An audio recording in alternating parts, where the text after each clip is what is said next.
Buenas noches, hermanos. Espero se encuentren bien. Estamos orando por ustedes y es un gusto orar juntos todos los días. Sí, aprovecho esta oportunidad para decirles, hermanos, e invitarles, animarles que si ustedes no han podido integrarse a nuestro grupo de oración que tenemos por WhatsApp, les animamos a hacerlo. Ha sido un tiempo de mucha bendición, de refrigerio, estar leyendo juntos la palabra de Dios, los salmos. eh, Aprovechen esta oportunidad, hermanos. Y pues ven, el día de hoy continuamos con nuestro estudio acerca de la búsqueda de Dios y estaremos viendo de manera rápida dos versículos de Hebreos 12. Hebreos 12, los versos 1 y 2 dicen así: Por tanto, puesto que tenemos en derredor nuestro tan gran nube de testigos, despojémonos también de todo peso y del pecado que tan fácilmente nos envuelve y corramos con paciencia la carrera que tenemos por delante. Puestos los ojos en Jesús, el autor y consumador de la fe, quien por el gozo puesto delante de él, soportó la cruz, menospreciando la vergüenza, y se ha sentado a la diestra del trono de Dios. Ahora, notemos cómo el verso 1 comienza con un por tanto. Dice este verso: por tanto, puesto que tenemos en derredor nuestro tan gran nube de testigos, y continúa. Bien, por tanto, así empieza, que lo relaciona, por tanto, está relacionando obviamente el capítulo 12 con el capítulo anterior. En Hebreos 11 se nos habló cómo los hombres del Antiguo Testamento evidenciaron con su vida que es posible vivir la vida cristiana de fe, con paciencia y obediencia. Así que como ellos lo hicieron según el verso 1, despojémonos de todo peso y del pecado que nos asedia. ¿Qué nos impide a nosotros que hagamos lo mismo que ellos? Bien, para esto hay que entender un poco a qué se refiere esto de despojarnos del peso y esto del pecado. Según el problema por el que están pasando los hebreos, su problema se trata de incredulidad. En el capítulo 3, verso 12 dice: Tened cuidado, hermanos, no sea que en alguno de vosotros haya un corazón malo de incredulidad para apartarse del Dios vivo. El autor ya los había exhortado a no ser incrédulos. Aquí nuevamente les hace la misma recomendación, porque su incredulidad no les permite correr bien la carrera de la fe. El énfasis en este primer versículo no está en correr solamente, sino en hacerlo con paciencia. Es por ello en el capítulo 10, versos 35 y 36 se les exhorta a tener paciencia. Dice: por tanto, no desechéis vuestra confianza, la cual tiene gran recompensa, porque tenéis necesidad de paciencia, para que cuando hayáis hecho la voluntad de Dios, obtengáis la promesa. Así, vemos que ellos eran incrédulos e impacientes en su caminar cristiano. Y el autor les ha estado animando a tener fe y ser pacientes. Fue por eso que les puso el ejemplo de grandes hombres de fe durante el Antiguo Testamento, quienes tuvieron esa confianza en Dios y fueron pacientes en su caminar con Dios, que es de lo que habla Hebreos 11. Ahora el autor sigue animándolos a tener fe, les hace ver la importancia de la fe, diciéndoles en el 11:6: y sin fe es imposible agradar a Dios, porque es necesario que el que se acerca a Dios crea que Él existe y que es remunerador de los que le buscan. Es por la fe que es posible adquirir cualquier cosa, ir a cualquier parte en el reino de Dios, pero sin fe nadie puede allegarse a Dios, ni ser librado de sus culpas, ni tener libertad, ni salvación, ni comunión, ni estar unido a Cristo, ni nada. No, el no tener fe va traer como consecuencia en nuestras vidas espirituales o el no tener vida espiritual?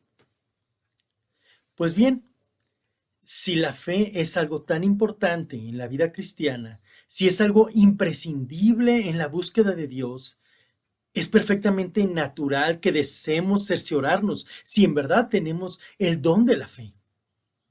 De aquí en adelante, cada vez que en el capítulo 12 aparezca la palabra fe, debe entenderse como una fe en acción, tal como es ejercida por un hombre verdaderamente creyente. La naturaleza de nuestros pensamientos será, pues, práctica y no solamente teórica. Si decimos creer en Dios, esto se va a notar con buenas obras.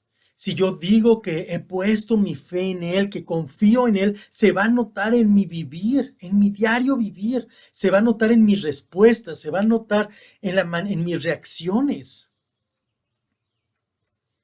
Y en el capítulo 12, ya entrando al capítulo 12, en el verso 2, hay un nuevo estímulo para la carrera de fe de estos destinatarios. Dice el verso 2: puestos los ojos en Jesús, el autor y consumador de la fe, quien por el gozo puesto delante de él soportó la cruz, menospreciando la vergüenza, y se ha sentado a la diestra del trono de Dios. Y lo que quiero que enfaticemos es esta línea con la que empieza: puestos los ojos en Jesús. Su ejemplo es mucho mayor que los enumerados en el verso 11, mucho mayor que Abraham, mayor que Moisés, mayor que todos los hombres que se hablan en el capítulo 11. Jesús es el más grande de todos, es en quien tenemos que poner nuestros ojos, y es el mayor ejemplo que podemos tener.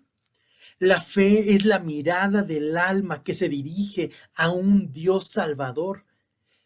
La verdad es que Jesús enseñó siempre que todo lo que él hacía podía hacerlo porque se mantenía mirando a Dios. Su poder descansaba en el hecho de que siempre estaba con su mirada interior puesta en su Padre. Nota cómo el apóstol Juan en su evangelio dice: por eso Jesús respondiendo les decía, en verdad os digo que el Hijo no puede hacer nada por su cuenta, sino lo que ve hacer al Padre. Porque todo lo que hace el Padre, eso también hace el Hijo de igual manera. Creer, entonces, es dirigir la atención de nuestro corazón hacia Cristo. Es levantar la mirada y decir: he aquí el Cordero de Dios que quita el pecado del mundo. Y nunca dejar de mirar por el resto de nuestras vidas al único quien es digno de nuestra alabanza, de nuestra adoración, a Cristo. Al principio podrá parecer difícil, pero dicha actitud se hace más fácil con el continuo mirar a la maravillosa personalidad de Cristo. Pensemos juntos. Muchas veces nuestra atención la centramos en nosotros mismos. Tenemos problemas, tenemos dificultades, tenemos angustias, tenemos cualquier complicación o reto en nuestras vidas y solo volteamos a vernos a nosotros mismos. ¿Cómo voy a solucionar esto? ¿Qué tengo que hacer? ¿Qué pasos tengo que tomar? ¿Cómo voy a salir yo en mis fuerzas de este punto donde estoy atrapado? Nuestras necesidades, nada más veo cómo voy a suplir para mis necesidades, pero cómo yo voy a encargarme de eso. Pero la fe se ocupa del objeto sobre el cual ella descansa y no pone nunca atención en sí misma. Es decir, la fe me va a hacer voltear. Cuando vengan estas pruebas, cuando venga el desempleo, cuando venga la falta de comida, cuando vea la falta de ingresos, cuando venga el pagar las deudas, la fe me va a llevar a no voltear a ver cómo yo lo voy a solucionar. La fe me va a llevar a voltear al único quien es fiel, al único que es todopoderoso, al único quien es soberano. La fe me va a llevar a que yo voltee a ver a Cristo, el autor y consumador de la fe. Mira, mi hermano, nota, Mientras estamos mirando a Dios, no nos estamos mirando a nosotros mismos. El hombre que ha luchado por purificarse a sí mismo y no ha conseguido nada más que fracasos, como muchas veces cuando queremos dejar hábitos pecaminosos, lo único que hay son fracasos. Pero solamente encontraremos gran alivio al quitar la mirada de nosotros mismos y fijarla en aquel quien es el único que es perfecto, el Señor Jesucristo. La fe por sí sola no es un acto meritorio. El mérito depende de aquel en quien yo pongo la fe. La fe es un cambio de mirada. Dejamos de mirarnos a nosotros mismos para mirar a Dios. El pecado ha torcido nuestra visión interior. La incredulidad es poner al yo en el lugar donde le corresponde a Dios. Mientras que la fe significa mirar hacia afuera y no hacia adentro. Y sobre todo, sobre mirar a quien, donde reposa la vida eterna, al Señor Jesucristo. Mirarlo a Él, quien es digno, es fiel, es bondadoso. Mira, la oración privada debe ser practicada por todos nosotros como cristianos. Largos periodos de lectura de la Biblia, meditación, purificarán nuestra vida interior y la dirigirán. La asistencia a la iglesia, cuando se pueda, por supuesto, amplía nuestros conocimientos de Dios y nos mantiene en comunión con los hermanos. El servicio, el trabajo, la actividad, todos son muy buenas cosas, buenas disciplinas espirituales y deberán ocupar a todo cristiano. Todos debemos estar trabajando en esto, pero en el fondo de todas estas cosas y dándoles verdaderamente un significado, debe estar el hecho de mirar constantemente a nuestro Dios. Hermanos, la única manera de aprender a mirar más a Dios, desear más a Dios, ser más como Dios es pasar tiempo con Él. No hay una receta mágica, no hay el cómo meternos a un microondas y de repente, ¡pum!, ya estoy mirando a Dios. No, va a implicar trabajo y es pasando tiempo con tu Salvador. Aprovecha tu tiempo, aprende más de tu Señor, pasa más tiempo con Él, medita acerca de Él y su voluntad. Casi termino con esta oración que escribe nuevamente el hermano Tozer. Dice: oh Señor, he oído una buena palabra invitándome a que te mire a ti. Y me asegura que si así lo hago, hallaré satisfacción. Mi alma anhela esa satisfacción, pero el pecado ha nublado mi visión a tal punto que apenas puedo distinguirle y distinguirte a ti. Te ruego que me purifiques con tu preciosa sangre, limpiándome interiormente, para que pueda mirarte sin velo alguno todos los días de mi peregrinaje. Solo así podré contemplarte en todo tu esplendor el día que aparezcas para ser glorificado con tus santos y admirado por todos aquellos que te esperan. Amén. Vamos a orar, hermanos. Señor, te damos gracias porque eres un Dios maravilloso.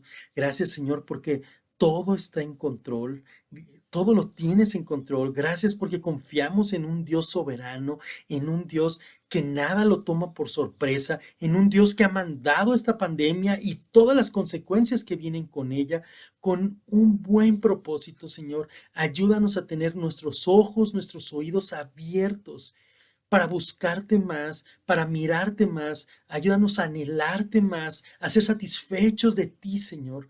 Por favor, Señor, que el deseo de nuestro corazón, que la mayor satisfacción seas tú, Señor.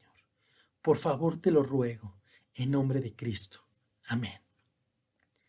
Mi hermano, Dios te bendiga. Nos seguimos viendo en el resto de nuestros cultos. Les amamos y, hermanos, les animamos a que juntos busquemos cada vez más de nuestro Dios y Salvador, del Señor Jesucristo. Dios les bendiga.